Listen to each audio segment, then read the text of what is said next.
My name is Oliver Queen. For 5 years, I was stranded on an island with only one goal. Survive. Oliver Queen is alive. Now I will fulfill my father's dying wish to use the list of names he left me and bring down those who are poisoning my city. To do this, I must become someone else. I must become something else.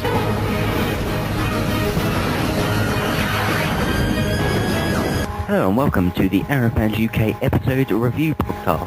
This one is going to be focused on episode 5, League of Assassins. I'm Bradley and I'm joined today by Cory. Hi. Cory.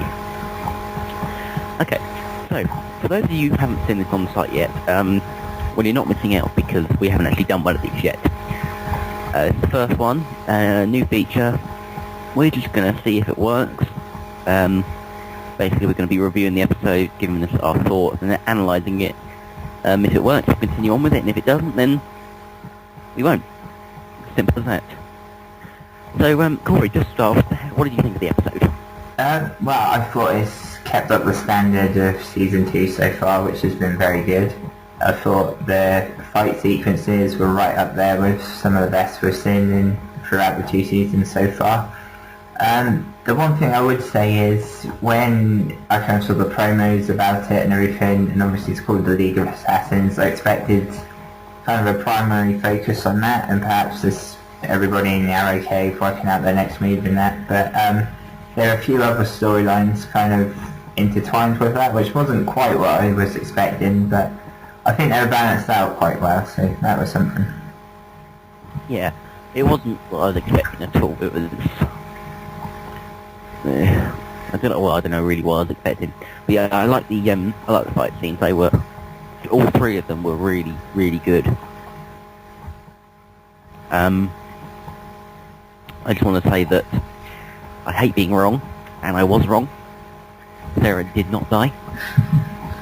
And although I'm quite happy about it, I'm disappointed that I'm wrong. But I think in the long run it makes more sense because obviously you've got the connection between her and Oliver, her and then obviously you've got her and the Lancers. So, and actually she could in theory have a connection with the theatre as well. Yeah. So it makes sense in the long run to not get her off. But no, she's obviously not going to be around anymore after leaving. What did you think of how she was handled? Well, I think if you can sort of perhaps compare her to any characters so far, you'd say perhaps the Huntress in Season 1 is the nearest you could find in sort of, in terms of the similarities there. I think they handled her a lot better and I found her a lot more interesting, and I think obviously she's brought with her a window into the League of Assassins. It's another element to make the flashbacks more interesting.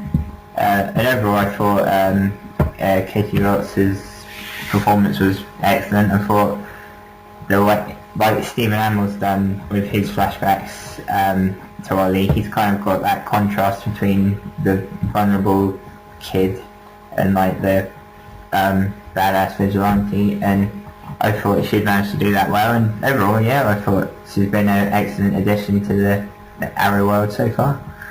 Yeah, I think, yeah, there's not really anyone else you can compare it to but the Huntress.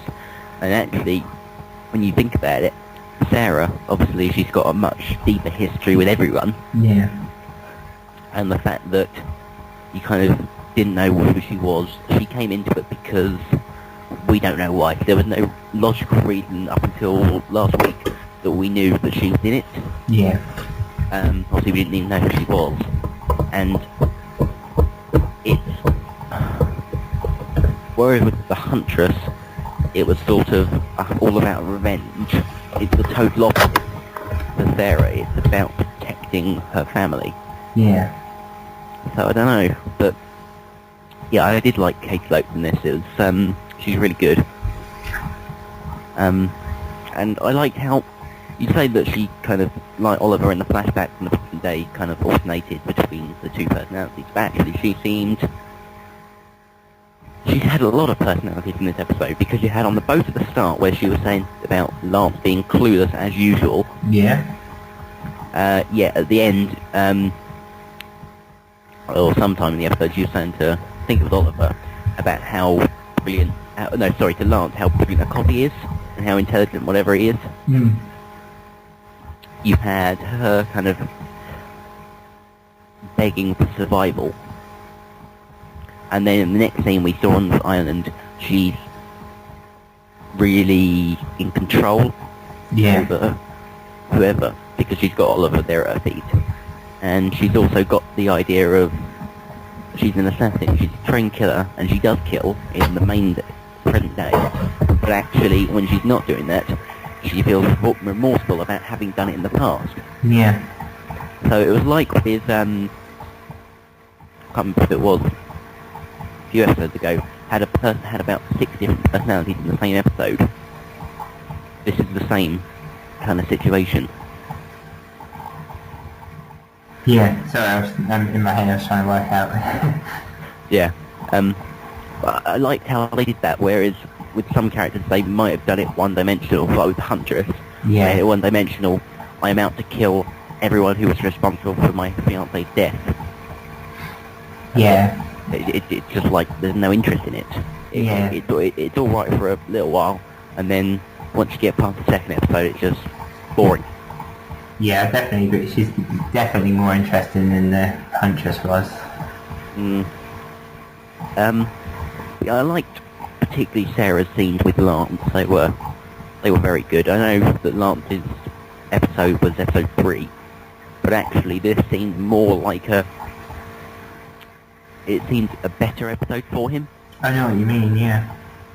It was obviously not the whole story that was focused on him. He only came into it about halfway through, but actually he had much more impact. Yeah. On what was happening. Do you agree?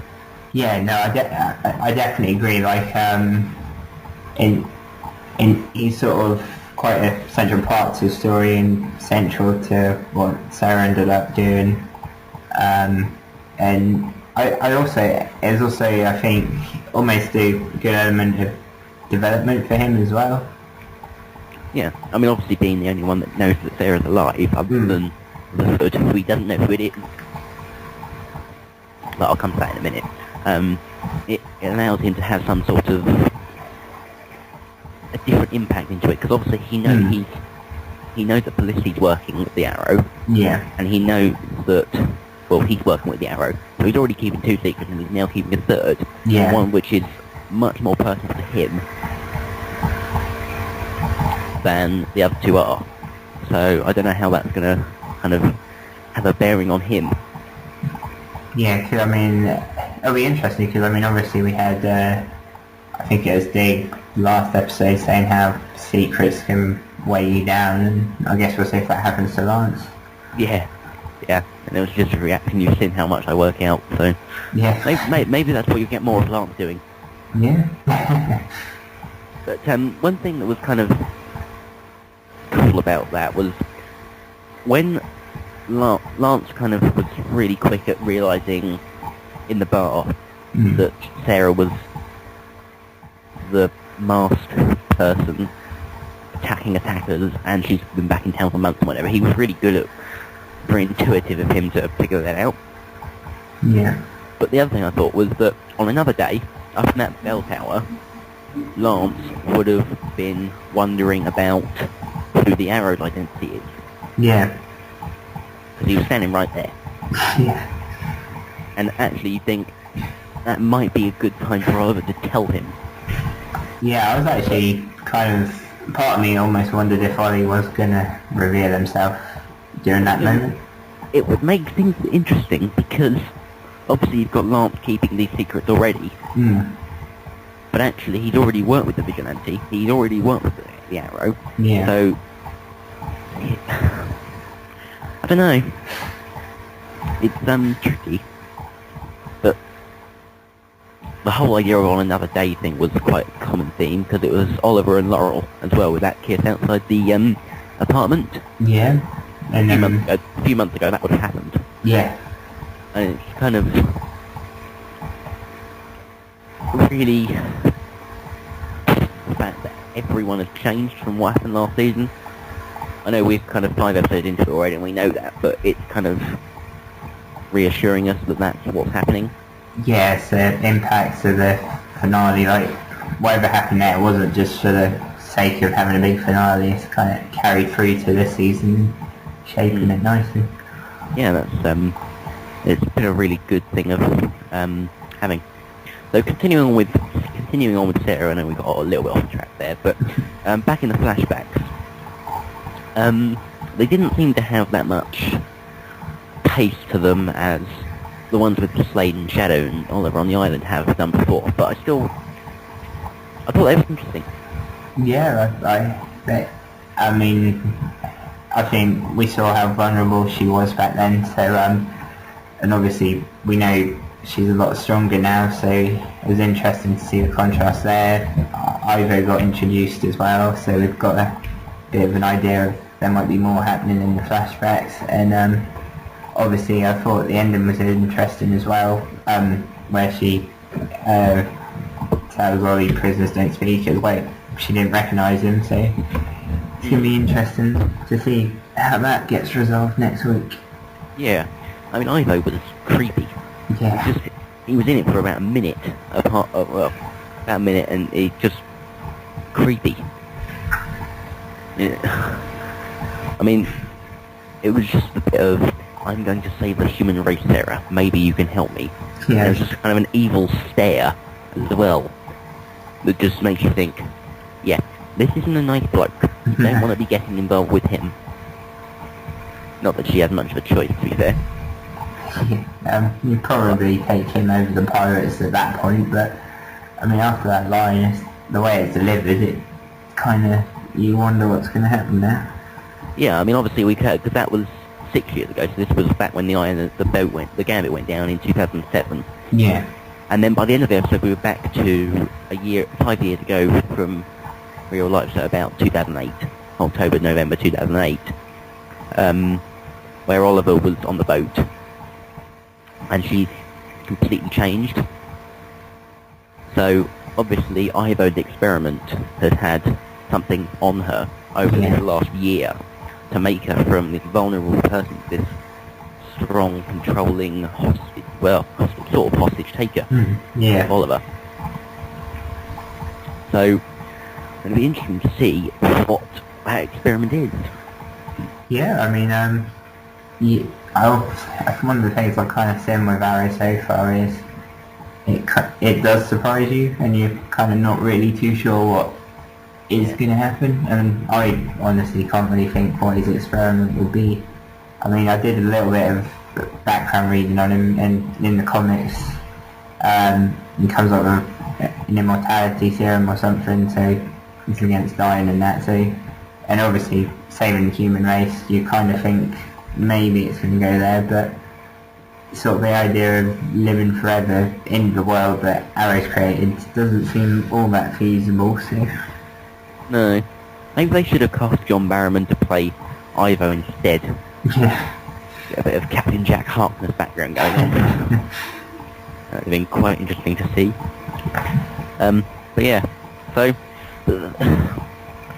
it's difficult to figure out who's going to be the big baddie in the flashbacks, because obviously you've got the captain, and we thought that actually the captain was going to be the big bad between the island and whatever. But actually Ivo being introduced makes you think it could be him. Yeah. It'd be interesting. And then we saw towards the end of season 1 the woman's legs. I mean, she might be in it too, we don't know yet. Oh yeah, I'm just going to kind of go on to my theory about that. I'm sure that after episode 3, when that bloke dressed as Malcolm Merlin, the Archer suit, broke into the bell panel with Sarah, when he mentioned Ra's al Ghul, I'm sure Batman fans were just teeming with joy about the possibility of Ra's al Ghul appearing on Arrow. But actually, I'm using what Al, who was brilliant in this episode by the way, said to assume something different. I've looked it up because he said that the child of Ra's al Ghul awaits your return. And I've looked it up, and Ra's al Ghul's only surviving child It's a woman named Talia. And she was in the Dark Knight Rises last year. So perhaps she is the one that's behind the League of Assassins, and she was the woman in Darkness on the Edge of Town that we saw in the flashbacks. Yeah, that's more than... That would explain it pretty well. That's one way to look at it, definitely. I mean, because I doubt they would bring a Batman villain like that into the show. So, but obviously with the comic, they like their comic book connections. Yeah. They can connect it somehow. Yeah. But obviously I think we'll see. Could be a while. Maybe when we see the League of Assassins again, when Sarah returns, we could see someone. Yeah, I'm expecting they'd do a bit more with it. I mean, I wouldn't think we just get the same episode we've just had again. I would have thought maybe we'll see a bit more depth to it. Yeah, I mean, we didn't really... I know obviously we saw Owl and a couple of his goons, but we didn't really get much story about it. We know that Sarah went to Nance Parbat just like Malcolm did. Yeah. After his wife's murder, so perhaps that's where they were trained, or where the League of Assassins was created. But we don't really know that much about it. No, it's just, I think that can work as a threat though. I mean, like, when they've got no backstory, you keep that mystery and it almost can make them... I mean, it's kind of a good thing and a bad thing. Sort of, it can... Obviously, if you've got the backstory, it can make them more interesting as a villain.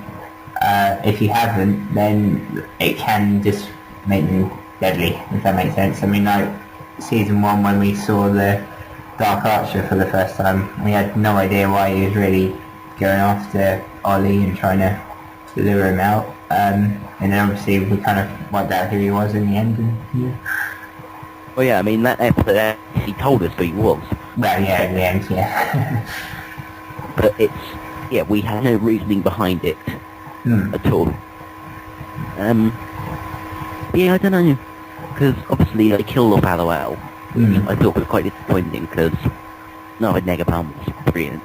And there was a lot they could have gone on with him, because we didn't really learn much about him except for his name, the fact that he's part of the League of Assassins, and that he trained Malcolm Merlin. Yeah. So I would assume from his name, Aloe the First, as Sarah said, he was probably the first person in the League, but we don't know that. No. So I don't know. Yeah, I'm good that they didn't pursue this further, and it's definitely a common theme that they've had, because they killed off, well, they didn't kill off, they had Cyrus Vance arrested after one episode. Yeah. Back in season 1, when he had the potential to be a good villain.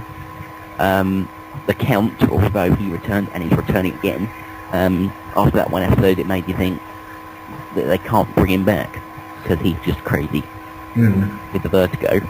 Mr. Blank as well, he wasn't so significant, but he had the potential to be sort of... he's very dangerous. Yeah, I know what you mean. Was the thing. It wasn't so much him, it was the fact that the danger he presents. And they've got rid of him within one episode. And other than the main, like, big bad, so Malcolm and Sires last year, they did it with everyone. Yeah. And they've obviously done the same with Aloe here. But I don't know.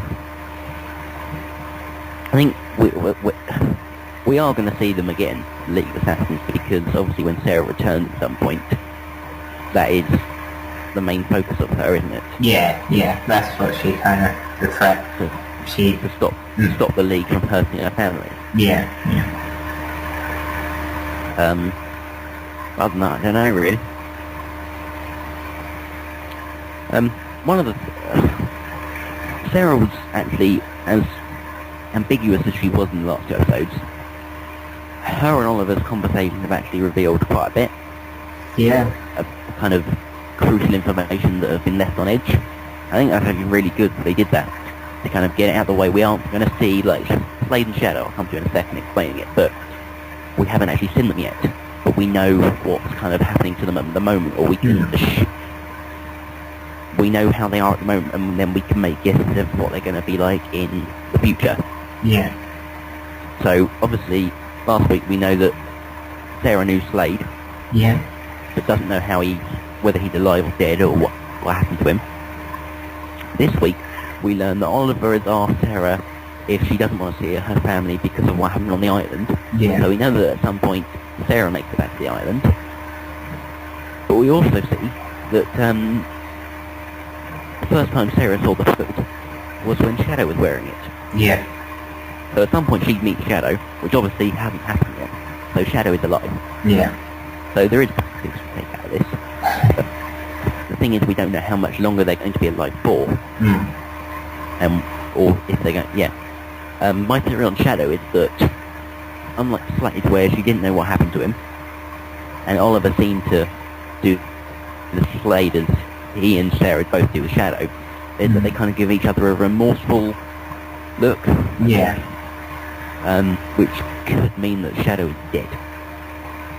I think that's a fair guess. I mean, I think we were talking about it a bit back with Slade. If you're going to bring him into the present day, obviously you've got the Deathstroke comic book counterpart to him and all that. But with Shadow, I'm not really sure what you could do with her in the present day. No, it's tricky, but I think they could both be dead, Yeah? for all we know, or they could both be alive. Well, we don't know. We thought Sarah was dead, so... Well, yeah, well, so did Oliver, twice. But, yeah.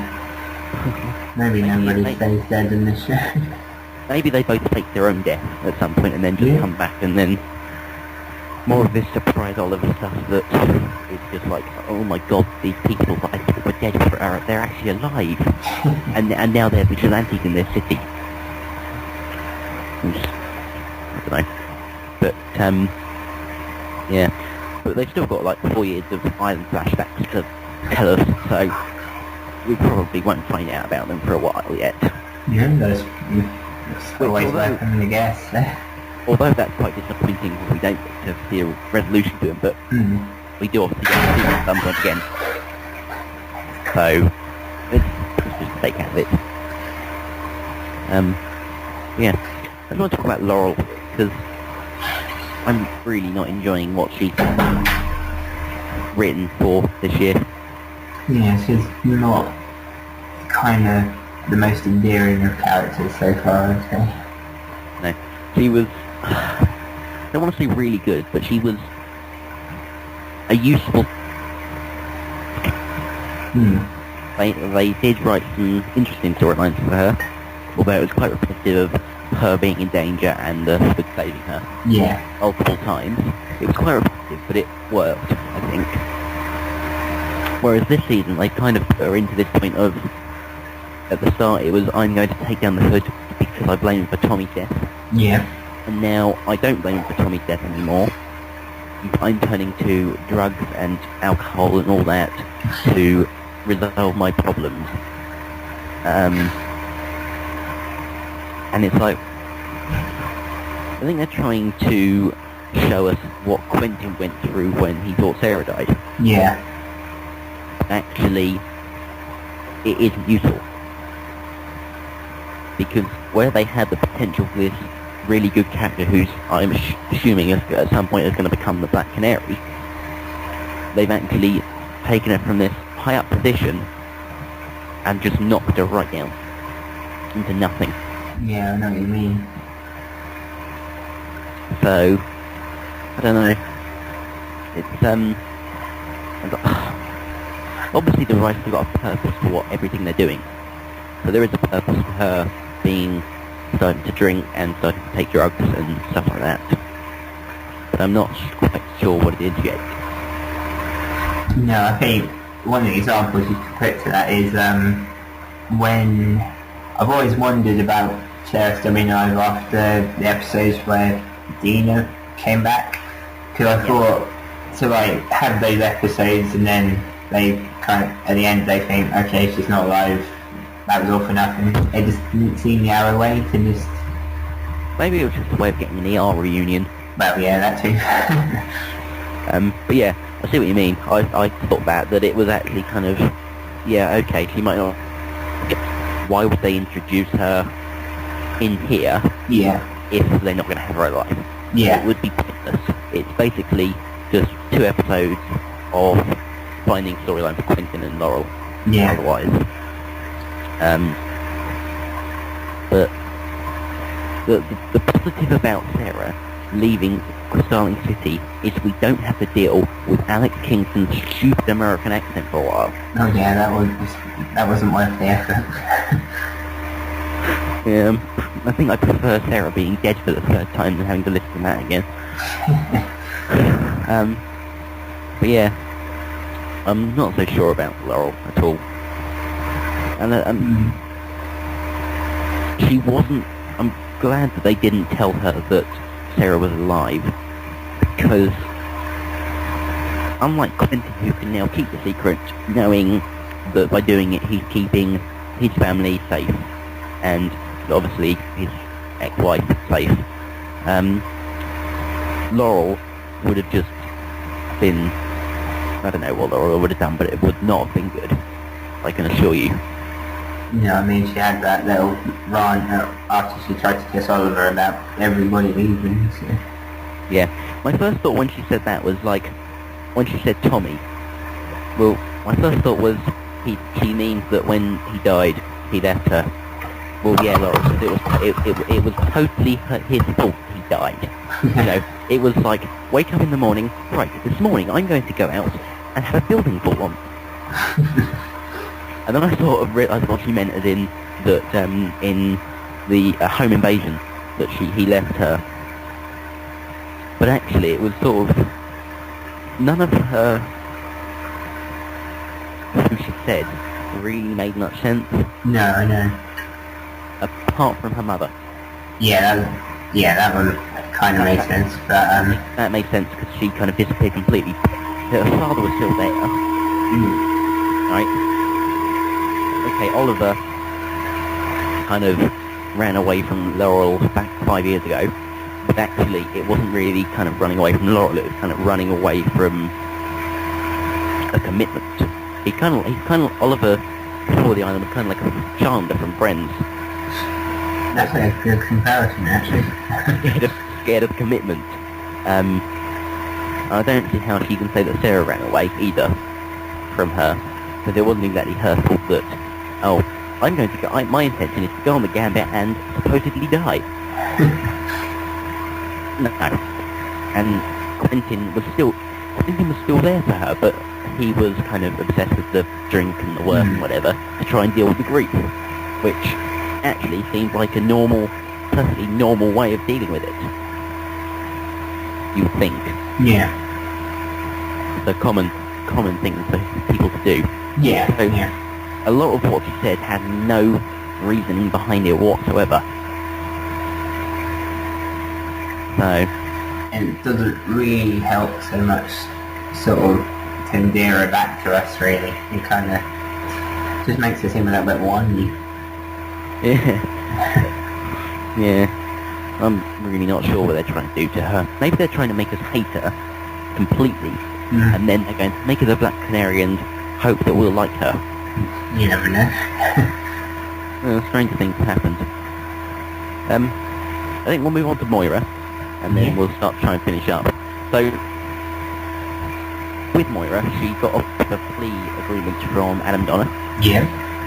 Which, actually, Laurel used her small amount of pull to try and get for her, sorry. And she was going to take it.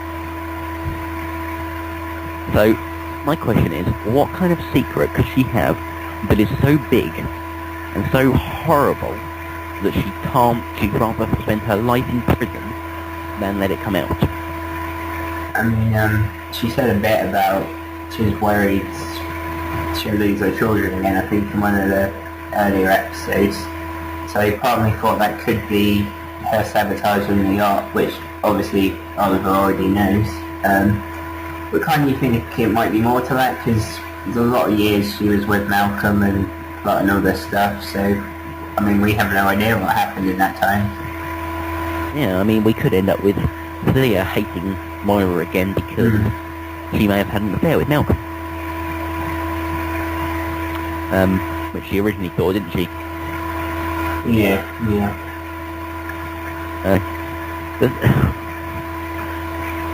I'm hoping it all gets revealed because although one of the things they do really well on this show is keeping things under wraps, they kind of make moves and then kind of don't mention them. Like with Sebastian Blood last week, we got revealed that he's Brother Blood, and then this week there's no mention of him whatsoever. Yeah.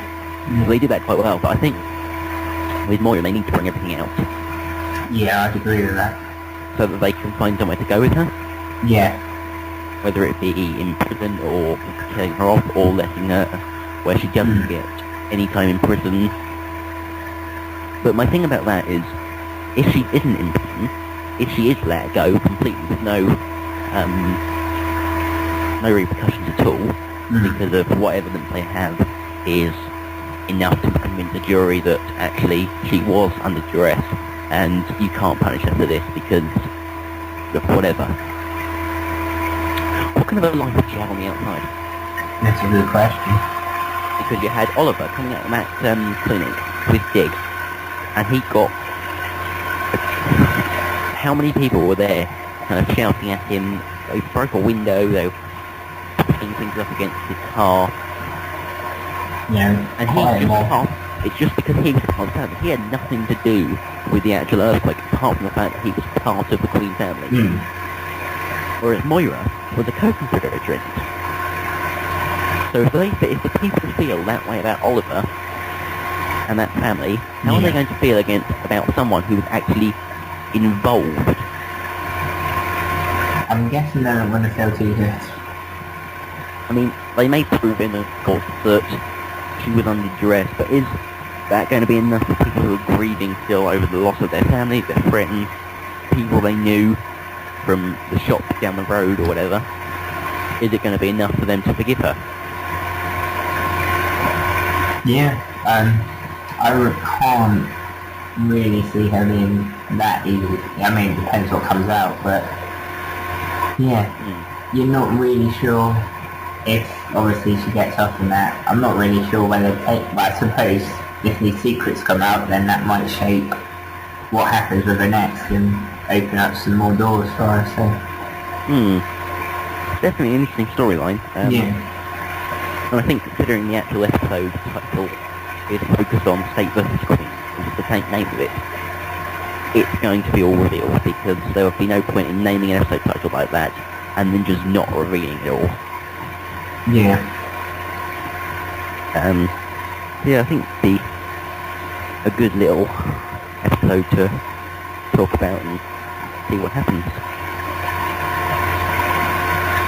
Okay, so I just want to kind of sum up with a little few odds and ends that I've noticed. Felicity in these last couple of episodes has been... She's been there, but she hasn't been in it very much. But she's still managed to find some brilliant lines in it, hasn't she? Like with this week, when she asked Sarah about how difficult it is to get out of clubs that they've joined, and how it took her a year to get out of the gym membership. It's just like, yeah, Felicity, that's the same. Being part of a gym and trained killers. Yeah, that's definitely the same. Definitely. Yeah, but yeah, she's a good character, and even if she's not that widely featured, it's nice to have her in the background. It's a bit of a reminder of, like, I've always said that Felicity, some people think she's over the top with the one-liners, but actually, she represents people in general who kind of don't think before what they say. And it's just sort of accidental stuff that they say they didn't mean to. And everyone does it. I do it all the time. Yeah. So, yeah, she's a good character. I just want to express my anger. Right. At catching arrows. Yeah, that made its triumphant return this week. I mean, I'd had enough of it by the time after the Huntress caught one. That was enough. Then you have Malcolm catching one in the penultimate episode and then one in the finale. And now you've got LOL catching it without even blinking. He was just standing there sharpening his blade, and he continued to sharpen his blade while he caught it. I mean, where did these people get the training to do this? That's a good question. I mean, why would you even practice catching arrows anyway? Well, Well, I suppose it kind of, sort of, it's I suppose it's a defensive method. yeah. I mean, I can understand, don't like it, but I can understand Malcolm knowing how to do it, and I can understand LOL having known how to do it, having been trained by people for years. Yeah. Huntress came back after 4 months and caught it. Yeah. That one wasn't so believable. It's like, and she did a little kind of like a dance jump thing when she did it as well. It's like, yeah, in 4 months you really picked up that ability, haven't you? I mean, if you're practicing that and you've got no training, I mean, aren't you going to get hit a few times anyway? You'd have to start out with it firing in front of you so you could try and catch it as it goes past. Yes. Rather than it being aimed actually at you. Because you wouldn't survive very long. No. But, yeah, can we stop with that please? Because it's irritating me. I think you kind of had that replaced momentarily with one's tiger as well. The whacking arrows away with claws. Oh god. Oh my god. With the claws. Yeah. That seems logical, doesn't it? In midair, snap them into teeth. Yeah. Just, no. I'm not having it. I like how the canary was used.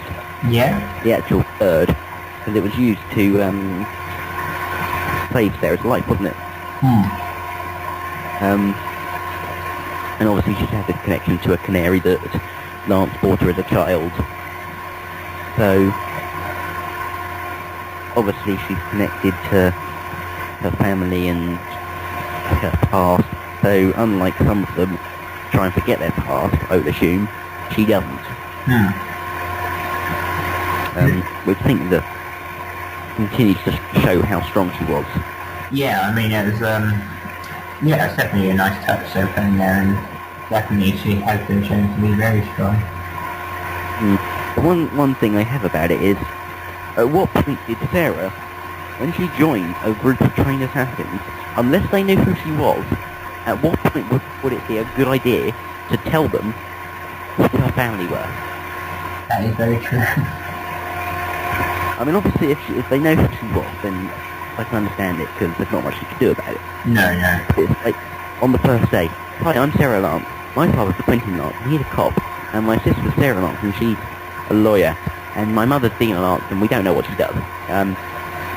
Yeah, they live in Starland City at this place. Yeah, telling a group of trained killers that isn't the best move. No, especially if you're going to decide to leave it and you're well aware that if you leave it, you're in trouble. Yeah. How do you leave, on the first day? So this is my family, so how do you leave the group if I want to leave the group? We'll kill you. Oh, maybe I shouldn't have told you that then. Maybe she's not even thinking. Trying to look who else I got. Oh yeah, when Lance was up in the bell tower, shooting at one of the blokes trying to come after him,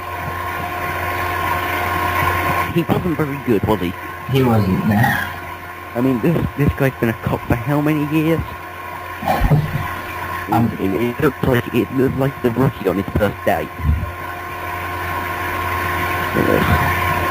Seriously, it's ridiculous. Although his use of a spare gun was pretty cool. That was pretty badass, yeah. And although the show likes having a little kind of dramatic ending in both the flashbacks and the present day, it was nice to see a nice resolution to it with Oliver and Diggle having drinks.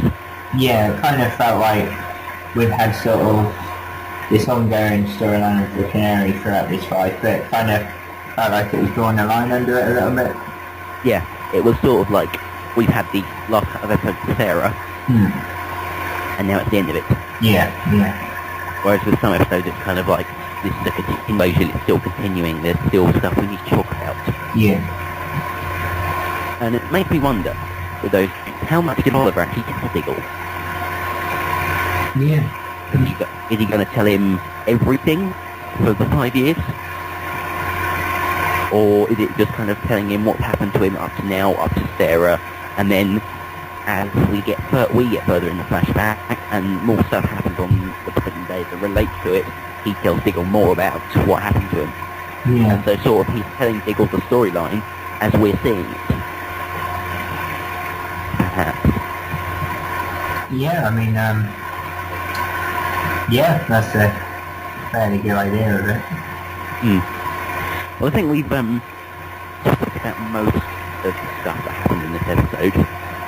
So I think we're just going to have a quick little look forward to next week. So I'm just bringing up the episode press release. There it is. Right. So we've got Diggle going after Deadshot in Russia. No, sorry. Diggle going after Deadshot because Amanda Waller, who from the comic book fans will really enjoyed the sound of, she appeared and tells them that Lila has, so Diggle's gone to Russia to try and find Lila and Deadshot. Oliver and Felicity decide to go with them, and so does Isabel Rochev when she wants to join the supported work trip. This could be interesting. Yeah, she develops another facial expression. Yeah, and also Moira's lawyer thinks that Thea dating Roy is hurting Moira's case. So I'm probably going to see a little more of Roy in this episode. Probably an interaction between the four of them actually. So it'll be interesting there. But we've just seen a promo for episode 6, and there are two things in there that are interesting. Yeah, definitely. To look forward to. So you had at the very start Diggle, I think it was Diggle anyway, saying about she was my wife, we think. Yeah, that's what it seems to sound like. It may have been something else, like life or something else that rhymes with that, but that was definitely what it sounded like. I suppose if he said she was my wife as well, then that kind of backs up our claim that she was my wife anyway, so... It has the same sort of impact, but... Yeah. And also, there was a thing of Oliver getting up from a bed with that appeared to have Isabel Rochev in it. Yeah. So, it'd be interesting to see what happened there. Yeah, I mean, I think I read somewhere that Oliver supposedly gets it on with someone in this episode, and that did look like Rochev and that. I mean, her face was kind of a bit blurred in the background, but I guess we'll see. But yeah, it should be interesting. Yeah.